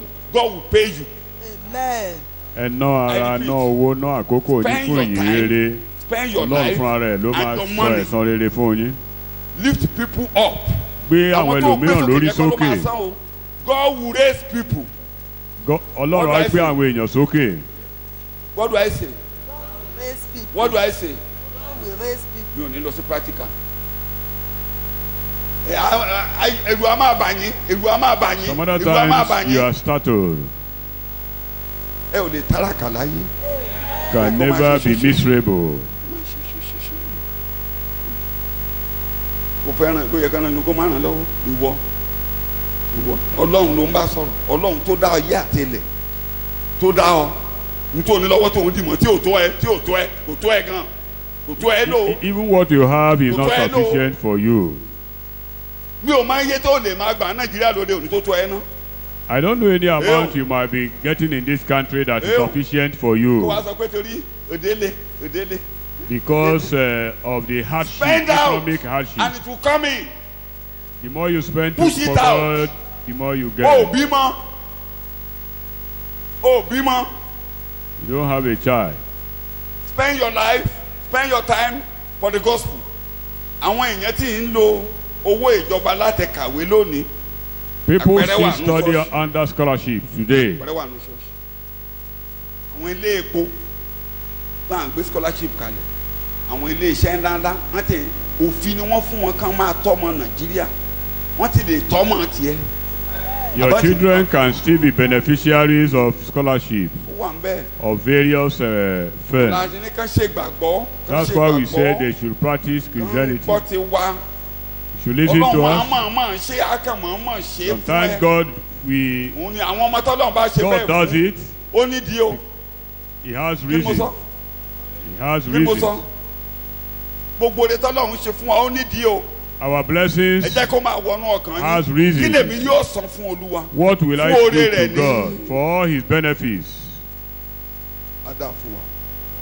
Shall be well with. Tó mi kò lè bẹ́ẹ̀ ibi tó lágbára jù nínú ẹ̀kọ́ bàbá èrè ni torí pé kò jẹ́jẹ́ kó jẹ mò ń pariwo ẹ̀ torí pé ìjẹ́ kó jẹ ti wọnú iṣẹ́ ìránṣẹ́ ní gbogbo. Saying it because people are, greediness has entered into the ministry in town. Ẹsẹ̀ ìkejìdínlógún àti ìkọkàndínlógún ìwé Daniel. Verse 18 Orí kan, and ẹ jẹ́ á sáré kà. 19. nígbà náà ni Dáníẹ́lì dáhùn Yes. ó sì wí níwájú ọba pé jẹ́ ká ẹ̀bùn rẹ gbé ọwọ́ rẹ kó o sì fi ẹ̀san rẹ fún ẹlòmíràn 18. ìwọ ọba Ìwọ ọba. ọlọ́run ògo fi ìjọba àti Jẹ́ kí n máa mú ọlá ní kankan. Ìwọ ọba ó bẹ̀rẹ̀ sí ní pàtàkì lórí. Oh, thou king. ọlọ́run ògo Ẹ jẹ́ kí mú àmà sáré màmá mu díẹ̀díẹ̀. Tẹ́ ẹ bá ti wà níwájú èèyàn ńlá ẹ fi ọlá fún ẹni tí ọlá ń ṣe. If you are before the great people, Mọ dignity, gbéraga o. Wọ́n them ìrẹ́lẹ̀ ò kọ́ honor. wa pé kárí ìyàn give fi o. them honor. Don't Ìrẹ́lẹ̀ ò ní disrespect kárí them. ìyàn fi o. The gospel didn't say you should disrespect somebody. ẹni jù ọ lọ́jọ́ orí. Somebody Anyone in more ipò. than you in age. Ó lè jẹ́ ọmọdé sí ọ ipò tó wà. Wọ́n sọ lẹ́nu ọjọ́ mẹ́ta yìí wọ́n lọ bá Ọbásanjọ́ ó lọ dọ̀bálẹ̀ níwájú Olú ọ̀fùwọ́rí tán ṣe ẹ̀ jẹ́. Wọ́n tó dárúkọ ọba kan tó lọ dọ̀bálẹ̀ náà àdé ya fọ́tò ẹ̀ síbẹ̀. Wọ́n á ń criticize àwọn èèyàn wọ́n á dáhùn. Kì í ṣọmọ kékeré yẹn ọmọ 37 years lọ́mọ yẹn. Ẹjọ́ ta lọ Ọbásanjọ́ lọ dọ̀bálẹ̀ fún níbẹ̀ yẹn. O èsìdálẹ̀ tó ní wọrí ló dọ̀bálẹ̀ fún. Orí ipò yẹn tó bá ń kúnlẹ̀ lówájú pásítọ̀ ta ló ń kúnlẹ̀ fún. Obasanjo bowed before that Ṣé ó yẹ? It was not Olóyè that ni o. man he was bowing down to, Olóyè but ni he o. was bowing down to the position demand or Kò dẹ̀ office sí demand. olóyè ẹ̀mọ̀ pé wọrí Benin gbogbo wọn yẹn kódà ọmọ tó jọba orúkọ Yorùbá ló ń jẹ́ gbogbo wọn yẹn pátápátá ẹ̀jẹ̀ Yorùbá ló wà ní gbogbo wọn pátápátá. In those states there, you And the boy discover is that speaking lyrish. the more Wọ́n ṣe wí. they are 37 years. affiliated with Yorubas and very, very rich. Ó dọ̀bálẹ̀ ni. Dọ̀bálẹ̀. He prostrated. Bàbá wa Paul apostoli. Even our Paul, the apostle, 26:13 jẹ́ kí n bẹ̀rẹ̀ ń bẹ̀. Òun náà wà níwájú ọba Agrippa ẹsẹ̀ 13. Paul was before Ẹsẹ̀ Agrippa 13 ẹsẹ̀ 19. Ẹ wo bó ṣe ń lo èdè ẹ̀ bí ìrẹ̀lẹ̀ ṣe kálára tó. in Acts chapter 26, verse 13. Ẹ o ní ọ̀sán gangan ọba mo rí ìmọ́lẹ̀ kan ṣe láti ìbẹ̀ ọ̀run wá kọ́má ní ọ̀sán gangan ọba mo rí ìmọ́lẹ̀ kan láti ọ̀run wá àbí ṣé èlé dárúkọ ọmọ lórí. Ìgbà tó tún dé ẹsẹ̀ kọkàndínlógún ẹ̀ka 19. nítorí náà Agrippa ọba Nítorí náà Agrippa ọba èmi kò ṣàìgbọràn sí ìran èmi ò ọ̀run náà ṣàìgbọràn sí. ìran ọ̀run náà. That he was given that title. Before addressing the king, the title was involved. That honorific statement was involved in it. There was no respect there. Èwọ ọba You, Ọlọ́run thou king, ọ̀gá ògo the Most High God, ó lọ Bíbélì he went into the jẹ́ Bible. ìkàdí ẹ̀. Genesis 32 verse 8 káfí sáàmù kan lé ká tó lọ sí ọ̀dọ̀ àwọn àpọ́stélì kàmédì kan sí ẹ̀ máa dé ká yòókù. ó sì wí pé Yes. bí Ésáù bá kan ẹgbẹ́ kan tó sì kọlù ǹjẹ́ ẹgbẹ́ kejì tó kù yóò là. Deuteronomy 32 verse 8 Genesis ló ń kà yín Deuteronomy 32 verse 8. Nígbà tí ọ̀gá ògo pín ìlú fún àwọn orílẹ̀-èdè ṣe ń gbọ́ ta ló máa ń pín ìlú Ọlọ́run ẹ o ọ̀gá ògo ta ló máa ń pàlàbí tó ní kálukú á máa gbé láyé ọ̀gá ògo. Psalm 7:17 èdè tí mo fẹ́ mú jáde níbẹ̀ ni ọ̀gá ògo yẹn ni bàbá Daniel rí fásitì pé Ọlọ́run ọ̀gá ògo tó ń pín ìlú tó ń pín ayé. èmi ó yìn Olúwa Bẹ́ẹ̀ni gẹ́gẹ́ bí òdodo rẹ̀ bẹ́ẹ̀ni èmi ó sì kọrin yìn sí orúkọ Olúwa ọ̀gá ògo jùlọ màá kọrin ìyìn síta ní o ọ̀gá ògo jùlọ. ọ̀gá ògo yẹn ni bẹ́ẹ̀ sásárì ò kọrin ìyìn sí. That very Most High God, Belshazzar didn't respect him. He tí didn't ẹ̀ ń sing kọrin praises ìyìn sí unto igi him. Ọlọ́run ọ̀gá He ògo. was singing praises to man-made statues instead of the Most High God. Ó fún bàbá rẹ̀ òun ló ń fi fún yàn ọmọ àká Ọlọ́run ọ̀gá ògo ó fún Nebukadnesari bàbá rẹ̀ ó fi ìjọba fún òun ló fún ó fi fún. The Sọ kingdom ìwé was ẹ̀ka. given to your Okay. forefather, Yes. Nebuchadnezzar. O king, the Most High God gave Nebuchadnezzar your father a kingdom and greatness and glory and majesty. Ẹ máa gbọ́ a kingdom and Greatness, yes glory, glory and majesty. majesty and honour. But it is the Most High God that gives Nebuchadnezzar tó èyàn so tó bá lọ́lá wonderful Ọlọ́run ló glory. jẹ́ kó lọ́lá. If you are Gbogbo rich tó ní, and Ọlọ́run ló jẹ́ honorable, kó jẹ́ bẹ́ẹ̀. all things come Èèyàn from kì í lóun God. kó ń gbà bí kò bá ṣe pé àṣekẹ́ni. Nobody can receive anything except is given to him from on high. Jeremiah chapter 25 verse 9 àtẹ̀lé ká síwájú ibẹ̀ yẹn pọ̀ gan. Jeremiah 25:9 tẹ́ bá fẹ́ dé ká délé ká. Kárí pọ́ lọ́hùn ló fún Nebukadnesari mo fẹ́ kẹ́ rí mbẹ́. Jeremiah 25:9. Behold, Yes. I will send for all the tribes of the north, says the Lord, and I will send for Nebuchadnezzar king of Babylon, Yes. my servant, Yes. and I will bring them against this land Yes. and its inhabitants, Yes. and will bring them against this and against all these nations round about, Yes. and I will devote them to God. Gbogbo ìjọba ayé òun á kólé lọ́wọ́. Hand over all the world sáà wò into his hand. Bẹ́ẹ̀ni. èmi ò ránṣẹ́ èmi ó sì mú gbogbo ìdílé orílẹ̀-èdè àríwá wá lé Olúwa wí èmi ó sì ránṣẹ́ sí Nebukadnezari ọba Bábélì ọmọ ọ̀dọ̀ mi Lédè tán lò kí ni wọ́n pè níbẹ̀ ni. ọmọ ọ̀dọ̀ mi. Nebuchadnezzar was Òjíṣẹ́ titled Ọlọ́run. God's servant there by God himself. èmi ó sì mú wọn wá sí ilẹ̀ yìí àti olùgbé rẹ̀ àti sí gbogbo àwọn orílẹ̀-èdè yìí káàkiri èmi ó sì pa wọ́n pátápátá èmi ó sì sọ wọ́n di ìyanu àti ìyọ̀sùtì sí àti ahoro ànípẹ̀kun. Gbogbo orílẹ̀-èdè tẹ́ bá bọ́ sí 27 pé èmi ni mo kó gbogbo orílẹ̀-èdè àgbáyé ìgbà kan ó tiẹ̀ ní gbé kọ́ọ̀pù ó ní ẹ máa fún wọn kán máa mú kán máa mú kán máa mú gbogbo wọn ẹni tí ò bá tẹríba fún Nebukadnesari ó láàárọ̀ láyé. I gather the whole world I mean under your rulership. It was God that did that for him, not by his power. So ibi ó bá wà lónìí Ọlọ́run nìkan ni o. Please, anywhere you are, Mo see bá ní God Ọlọ́run nìkan ni as o. the ultimate, Ó whatever jẹ́ you kankan have. lẹ́yìn rẹ o. You are without God, Ẹ wàá lò èdè nothing. kan ó lẹ́ni tó bá wù á pa ẹni If tó bá wù anyone á he bu ọlá pleases, fún he kills. ẹni tó bá wù ló lè ṣe Anyone he mi ò pleases, jẹ́ lọ́wọ́ wò. he honor, and nobody can question or query him. Ẹ̀yin náà mọ̀ ìgbà tó ní kàn gbé Shadrach Meshach sínú náà lérú ta ló yẹ lọ́wọ́ wò. When Nebuchadnezzar jettisoned the three Hebrew children into the furnace, nobody queried him. Bí ò bá ṣe Ọlọ́run tó wá dá sínú If iná it were not Jesus àwọn ọmọ yẹn á jó dànù. that mixed up with them, they would have been consumed. Ìwé òwe In Proverbs orí ìkẹrìndínlógún ẹsẹ̀ kẹrin chapter 16 verse 4, kí n lo èdè kí n wá fi èdè Johannu 19:11.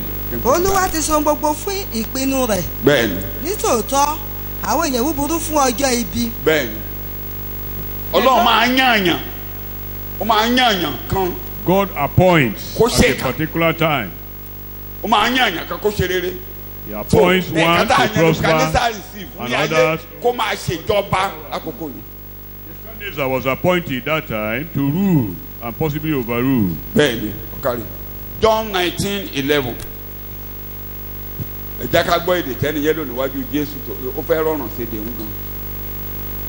John 19:11 Bíbélì ń sọ̀rọ̀.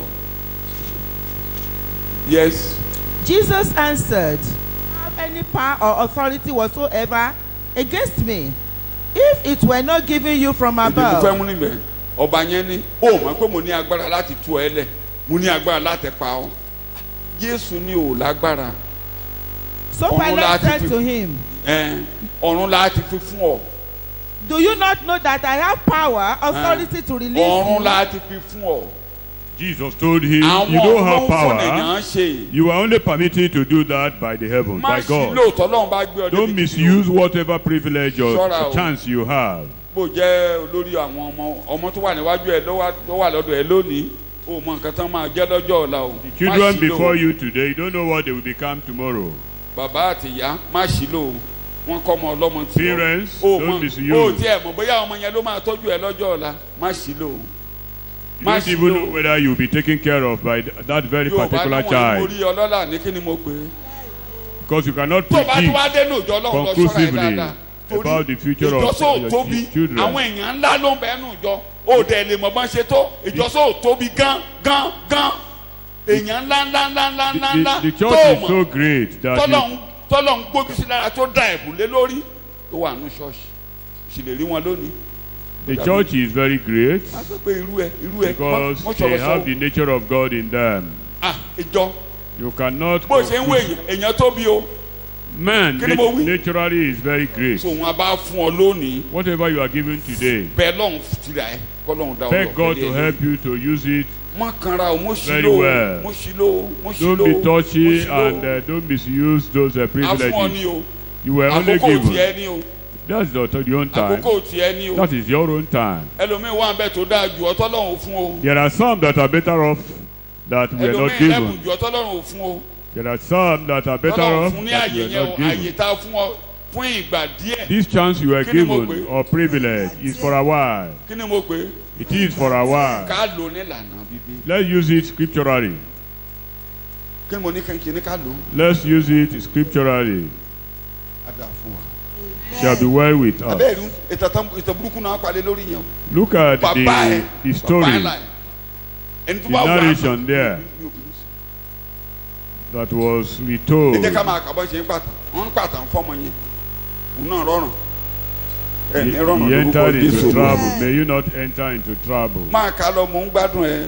And because of the greatness that he gave him, all peoples, nations, and languages trembled and feared before him. Kí o lè Whom gbọ́. he would, he slew, and whom he would, he kept alive. kí o ti rí bẹ́ẹ̀. Whom he ẹ bọ́ sí would, ẹsẹ̀ ogún wọ́n ti ń kánjú. but when Go his to heart verse was 20. ẹ lifted máa gbọ́ up, nígbà tí ọkàn rẹ̀ kí ni ọlọ́kàn rẹ̀ ṣe. was lifted up, ẹ jẹ́ ká kíyèsí yẹn. When ẹ his ṣọ́ra heart o. was ṣé ẹ lifted rí i tó up, máa ń jẹ́ kéèyàn tó arabi tí sẹ́ẹ̀lì ti rọrùn nìyẹn owó máa ń jẹ́ kéèyàn gbéraga money puffs n tó dẹ̀ up. máa ń fa ni pé kókó kan ló ń fa ìgbéraga comparison There is one Kí point ni mo that pè? brings pride, and that's kí ni mo pè comparison. You want to compare Baba Paul yourself ní- with others. a ò daṣà láti fara wa wé àwọn tí ń fara wọn wé ara wọn Paul says we onítorí pé àwọn yẹn ò never ní. get ourselves in the custom of those who compare themselves with one gbogbo another. ohun tí Ọlọ́run fi ta wá lọ́rẹ̀ la fi máa ń gbéraga We usually pride on all God's blessings. èmi ló ń kí ó kí mi ní ìyá lọ́ọ̀yà You didn't greet me as the mother of a lawyer.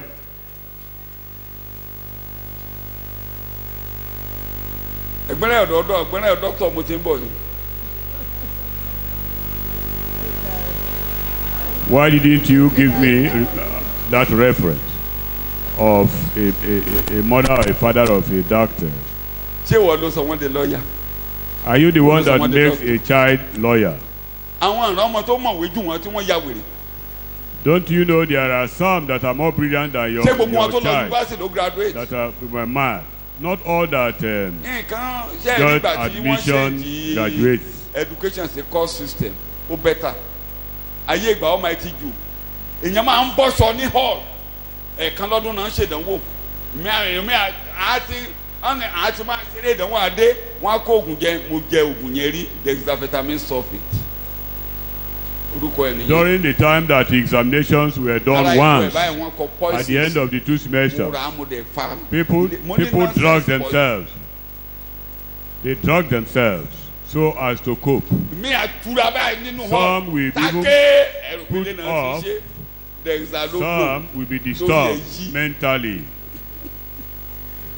ìdí tí mo mọ̀ pé orí èèyàn máa ń yí nígbà mo ń ṣe iṣẹ́ sí tí mo mu dexa mo tún mu nescape pẹ̀lú ẹ̀ tí mi ò sùn. I got to know that people can easily become technically insane ọpọlọ mi ń pò yí báyìí mi gan mọ̀ ń yí bí because I ìpè drugged myself when I was in HNC.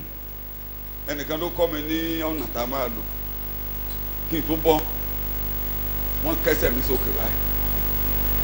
Say I have to sleep downward, upside wọ́n fún mi down. lóríṣiríṣi nǹkan tí mo mu wọ́n kọ́kọ́ po bọ́ǹfìtà tó Mix wọ́n fẹ́ míìkì ló fẹ́ jó mi ẹ̀ Bonvita. wọ́n ní kí mi gbẹ́sẹ̀ sókè báyìí odidi ọjọ́ mi méjì mo fẹ́. I was given the antidote. no kò pẹ́ tó kàn déédéé ya wèrè. Someone can easily become mad. àìmọye ọmọ tó ti ya wèrè ní skul. There are so many people that became mad ìmí in nǹkan school. mọ̀wé wọn ò rẹ́ni tọ́. Some were brilliant Okoro. and nobody to sponsor. No sponsor. so comparison. káà tó mi lò lónìí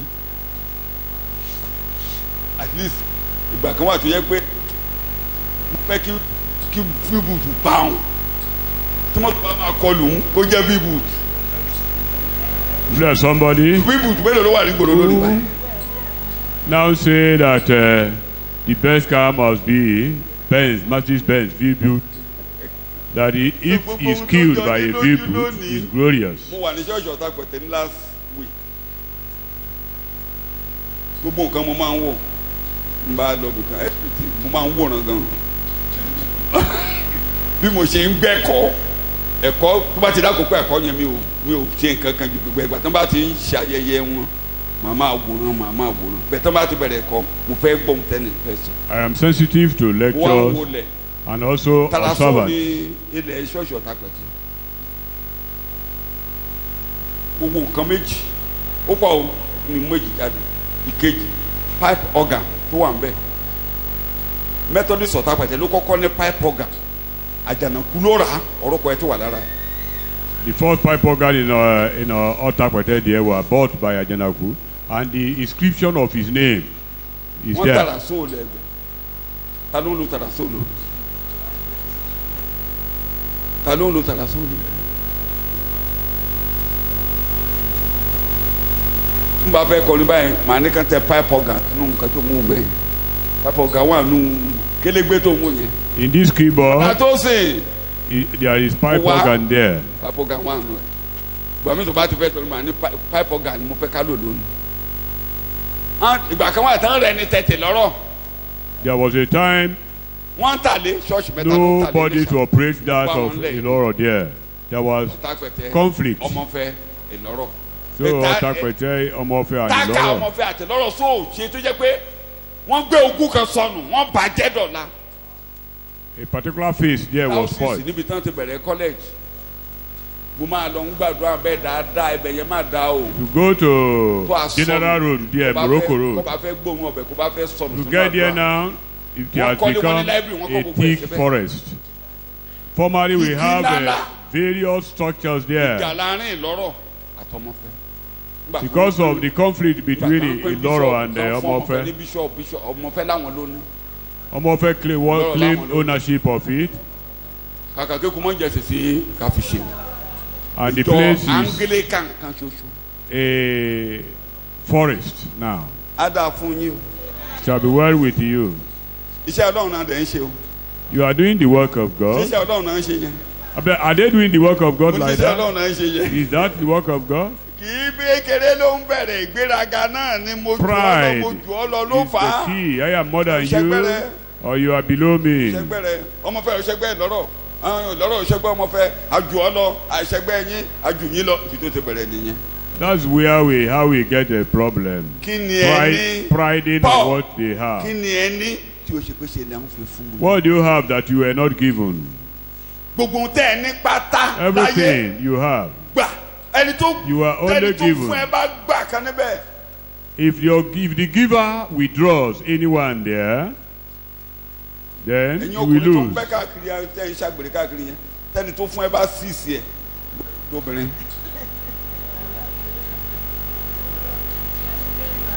tó bá wá sí young tó bá young tó jẹ́ pé ọmọbìnrin kékeré ló gbé sínú ilé ó lọ á lọ kò ní dúró torí ohun tó jókòó ti tè lọ wọ́n ti síìsì ẹ̀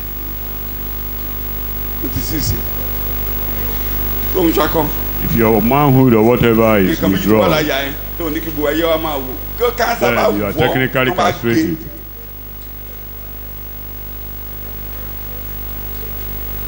gbogbo fáàrí ẹ Every tí káńsà bá pride wọ and beauty and glory we are given by God. gbogbo ohun tí a fi ń ṣe fáàrí pátápátá All things we pride on. ẹsẹ̀ ní ọba sáde ṣàìsàn òjijì náà fún lẹ́sẹ̀ Ọlọ́run ló fún lójijì Developed fún ní òjijì sore ní ẹsẹ̀. on his leg.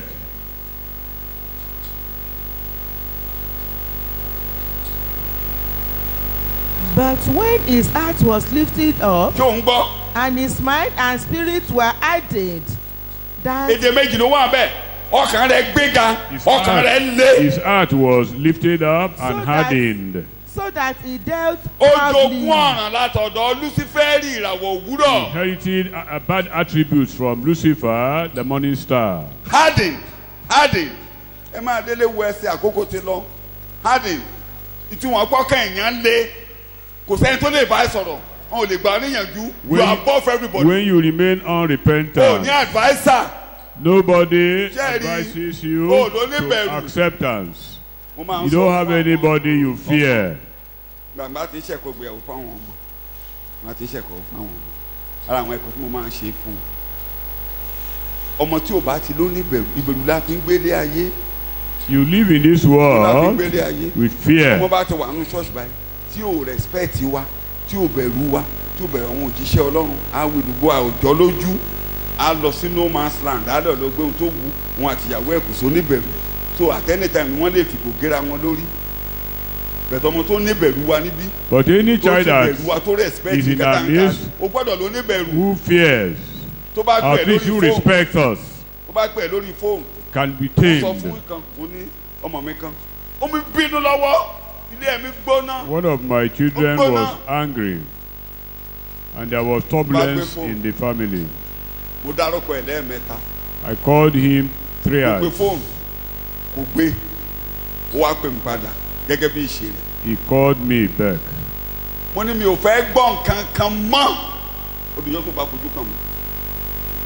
Ìjọ yẹn lọ̀rọ̀ yẹn dẹ̀ tán. I said he should not call me again until we see one on one. Kí mẹ́bàá mọ̀ ìyàwó rẹ̀ o gbọ́dọ̀ ló If the wife is not known to me, neither the husband, how do we control or tame them? And another say, the devil you know.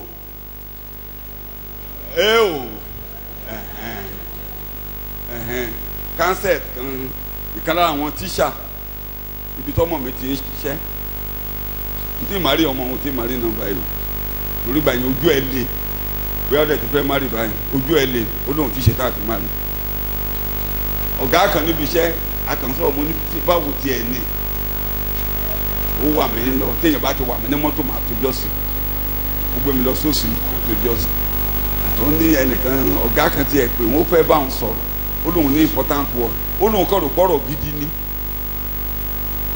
mo ní hẹ̀hẹ́n mo ní kí ló sọ ó ló wá gbé òun lọ síbì kan tó quiet nínú ọgbà òun ó ló wá ní kó òun jókòó kó òun ní advice kan fún pé òun rí ẹ torí àwọn staff tó bá wáyàwó tí ò dá wọn lóhùn ó wá ní mo ti wẹ̀ tó bá ti fẹ́ márì padà lọ lé àwọn tẹ́ ẹ jọ dàgbà tí ẹ tẹ mọ́ra yẹn yẹn la mú kan bẹ̀bẹ̀ ní kó tẹ la márì o pé ẹni tó o mọ̀ rí mọ̀ fẹ́ o mo ní ṣé kí n sọ̀rọ̀ gidi nìyẹn torí pé kò yan Jòhánù fún ọ.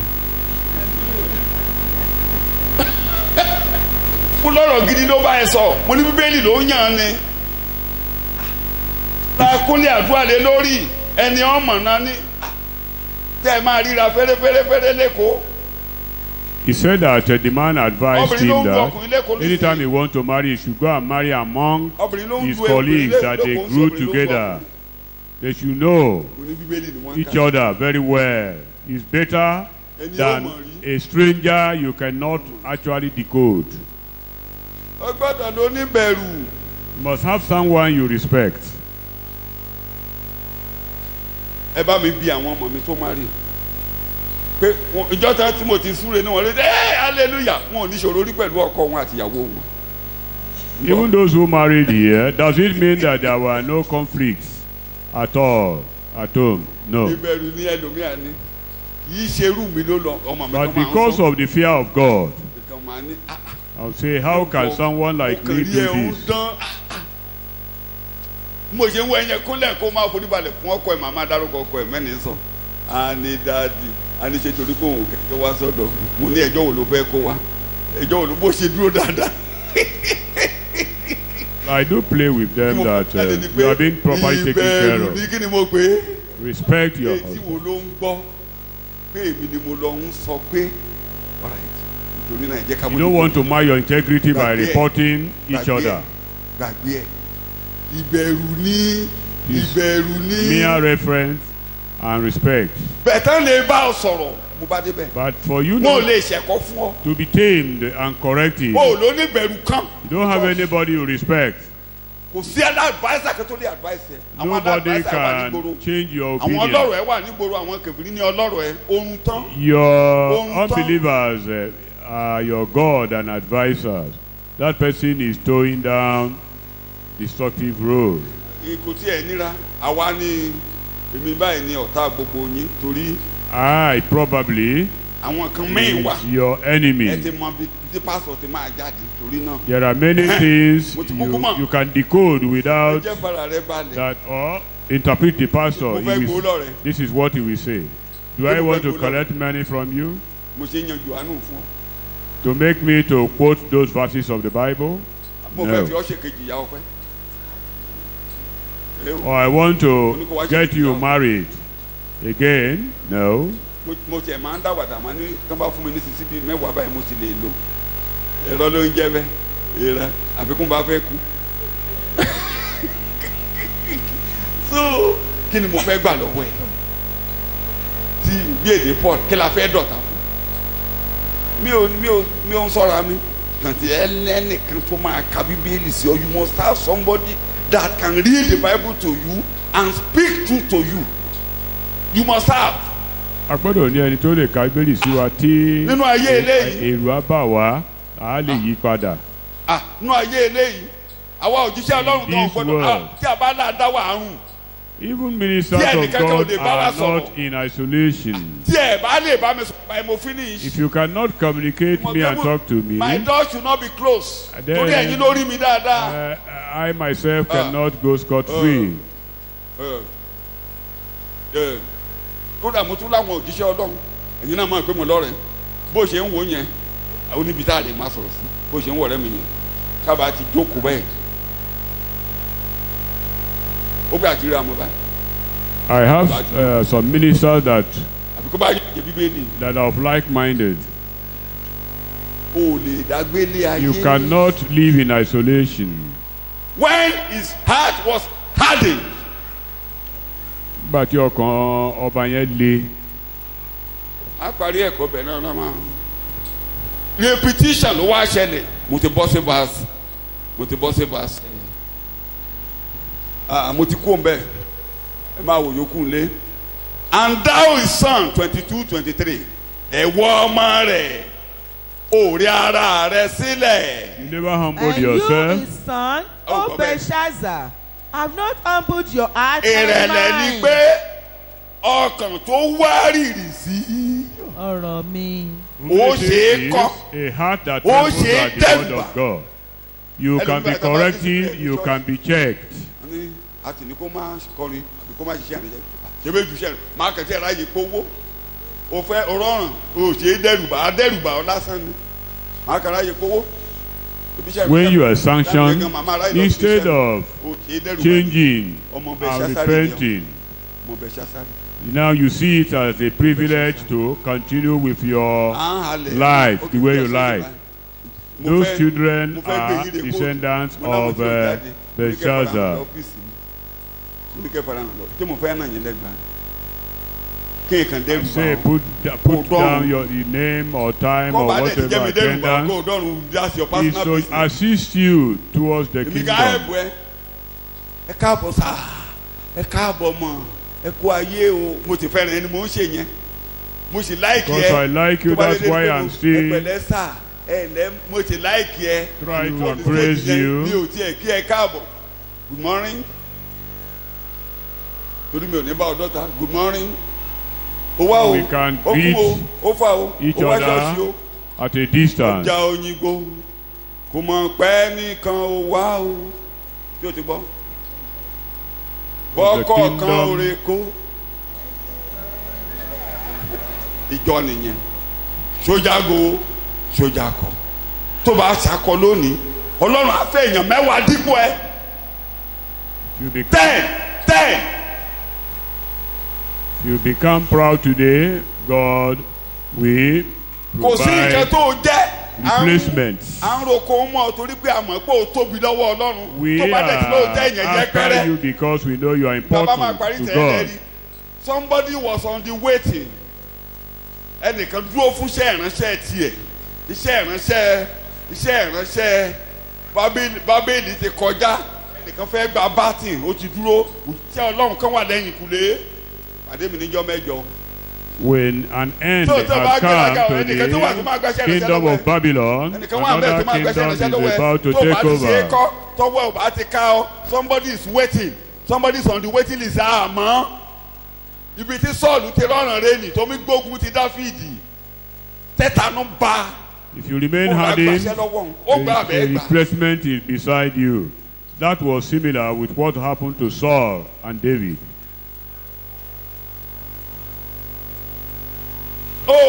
Tí o farabalẹ̀ Humble akẹ́kọ̀ọ́ níbẹ̀ ni yourself. àwa ló kàn yẹ mọ̀ pé dábàá kàn gbọ́ tètè díẹ̀ The lọ. kingdom of Babylon has gone. We are Ó ní learning ọ̀rẹ́ rà ẹ́ lessons sílẹ̀. here.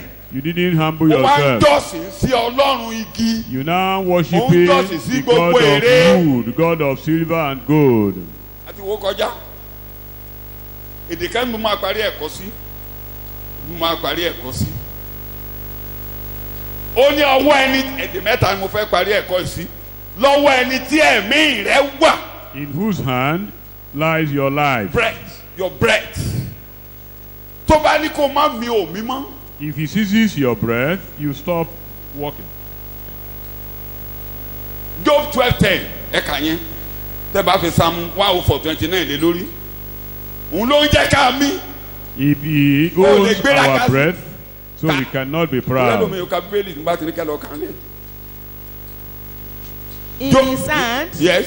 is the life of every living thing, The life of every living thing. and the breath of all mankind. The breath of all what? Mankind. lọ́wọ́ ẹni tí ẹ̀mí ohun àlàyé gbogbo gbé wà. Ẹ̀mí gbogbo kí ni ló wà lọ́wọ́ rẹ̀? Alààyè gbogbo. gbé wà àti ẹ̀mí gbogbo aráyé. Ìkejì.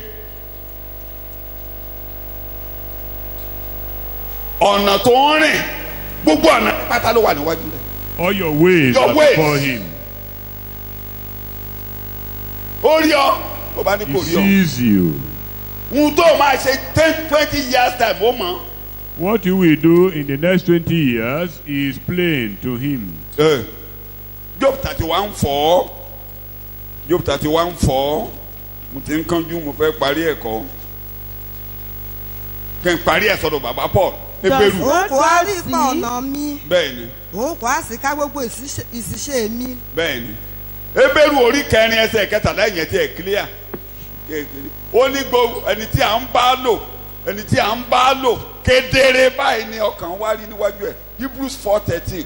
Our hearts are plain and open. Gbogbo ṣípayá. Is open to níwájú him. Ọlọ́run tí à ń bá lò ẹ̀ka ẹsẹ̀ The kẹtàlá. God with And whom not we a live, we relate. And not a creature exists that is cancelled from his sight. But all things are open and exposed. Ohun gbogbo ló ṣípayá.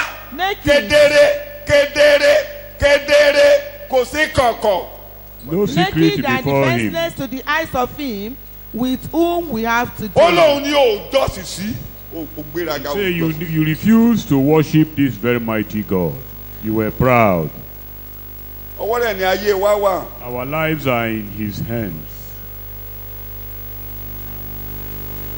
Nǹkan tó wá ń ṣe yẹn ní Róòmù orí kẹ́ni sọmi ò ní kà. What he did was in Romans Àwọn kan tí chapter ò 1. yẹ kàn bọ́ dẹ pamọ́. Things that are Ṣùgbọ́n ẹni tó ní ẹ̀mí rẹ lọ́wọ́. mere creatures. But the owner of your Ọlọ́run life, ọ̀gá ògo. the Most High God, Tó gbọ́dọ̀ gba ìjọsìn. he is the one supposed to be Ẹ̀ṣẹ̀ rẹ̀ worshipped. nìyẹn o. Kò ṣeé bá sọ̀rọ̀. Ó gbéraga. But he was proud. The He king was advised. proud, not Ṣọ́ra rẹ o, approachable. kì í pẹ́ tó bá bà lé He's ọ. very Kò careful. ṣe advice lórí Bíbélì. If you discover that nobody can advise you, there is a problem. You a lone person will die. You can't go the journey alone. You cannot exist alone. Yorùbá sọ pé a nìkan pèrò kí náà ló ṣe. Ẹnìkan lè rìn àjò. Àwọn tó máa advice ẹ̀ wọ́n wà nígboro eléṣù. If you refuse to get wọ́n á ṣì ọlọ́dún. If you refuse to get advice Why from Why God's she alone? people outside there will advise you and lead Ó lè you má wò wá. astray. We are not perfect. No church is perfect. À ń dàgbà sí lójoojúmọ́ títí a fi délé ni. There is no church that is naturally bẹ́ẹ̀ náà perfect, lẹ́yìn náà ní àléébù gan. but is spiritually Ṣùgbọ́n ohun tí perfect. Olúwa ti wẹ̀ mọ́ kẹ́nikẹ́ni má ṣe pè ní. But then, what God has sanctified or cleansed, Inú nobody àwọn should call wọ̀nyí unclean. ibẹ̀ ni Ọlọ́run gbé ìṣúra sí. In this very earthen vessel, God has hidden his I will be treasure. too personal. I will give you so many examples of how young people of God used them to talk to me on many occasions. Many occasions that I don't know what to do, don't know where to go. There are so many young people that Don't God do has that. sent to me to take care of me. Ọmọbìnrin kan jọ ń ṣiṣẹ́ ni ọmọ Ọlọ́run dáadáa. There was a young sister we worked Mo together. máa ń rẹ́rìn-ín lọ school ní tó bá ti ń lọ màmá gallop. Every day I do go to Gbogbo àwọn tíṣà school ló mọ̀ mí màmá bá wọn sọ. happily. Aṣákiri àlọ́jọ́ yẹn akiri àlọ́ ó ní pásítọ̀ olóòrẹ́ rẹ̀ And there was a day she observed that olójú ẹ̀. I didn't smile Mi ò sọ̀rọ̀ púpọ̀. like Ó ní before. pásítọ̀ olóògbàdúrà. Then he now said Àbẹ́ni pé àwọn further ọ̀run sọ̀kalẹ̀. that, Pastor, you didn't pray. It was as if the heavens had visited me. Ojú dẹ̀ tì mí. I was ashamed indirectly. Àwọn èèyàn Ọlọ́run nìyẹn. Those are ministers of Nìkan God. mo múra ìsọjí kan. I was Gbogbo ẹ fẹ́ preparing dàrú. for a crusade. Gbogbo nǹkan Things dàrú àwọn were tá a fẹ́ jọ lọ, gbogbo àwọn almost tá a jọ in fẹ́ a lọ. distortion. Oníkálukú yọrí bọ́dọ̀ láwọn tó jẹ́ pé a lè gbẹ́kẹ̀lé Many ra. people were Àti trying to òṣèlú nípa withdraw. Bẹ́ẹ̀ mo wá arábìnrin kan ṣáà ojú mi korò kí ló ṣe ọ́. The sister saw me. Somehow my countenance was not bright. Bùrà Peter náà máa ń pè oníbùrà Peter. Ó ní kí lọ Ọlọ́run bá ṣé Ọlọ́run bá ọ sọ̀rọ̀ ló fẹ́ ṣe sọ́jú. He said, did God not talk to you? Ó ní kí lọ Ọlọ́run bá ọ sọ. Say, what did God tell Gbogbo you? egungun mi ṣẹ́ ọ̀rẹ́ mi. I became weak. Mo wá dúró. Mo wá rántí ohun tọ́lọ́run bá mi sọ. I remembered what God Bẹ́ẹ̀ ni told mo me. gba okun. I received Ṣé ní gbogbo strength. àwọn tó yọrí bọ́dọ́bọ́dọ́ yẹn? Those people that were trying àwọn to bọ́ síbi ìpàdé. withdraw, Tó ní kẹ́lùkù mi sọ̀rọ̀ when tó we mi got ṣe to the tó mi ṣe. meeting, Nígbà tí mo dẹnu lọ́rọ̀ torí mo ti gba okun pọ́lọ́run ló rán mi níṣẹ́. Gbogbo wọn pátá ló All wá of dì mọ́ them. mi. Ó ní oya. they heard of me and we went cooperatively. Kí mi sọ pé kọ́má pé mo ti tóbi. Mi ò tóbi, ò jẹ́ kankan. Gbogbo àwọn tó sọ wá dé èèyàn rè ń tó jẹ́. Your contributions in our lives are great. Bẹ́ẹ̀ àkókò ti tó ká lọ bọ́lọ́run sọ̀rọ̀. Ẹ má jẹ́ ká ṣe bí Nebukadnesari o tàbí Belshazzari o. Lord, I don't want to be like Ọkàn wa máa Belshazzar. dé o. Káwọn náà kẹ́kọ̀ọ́ lára Dáníẹ́lì o. Gbogbo owó kọ́ la ń ná Help o. me to learn lessons. Olúwa ràn mí lọ́wọ́. Lord, Ẹ jẹ́ ká help gbàdúrà me. lórúkọ Jésù. Lord, help me.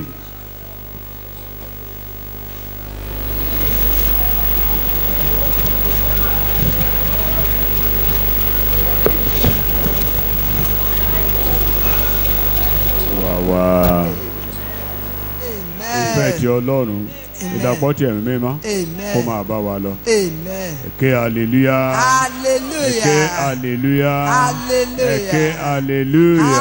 Hallelujah.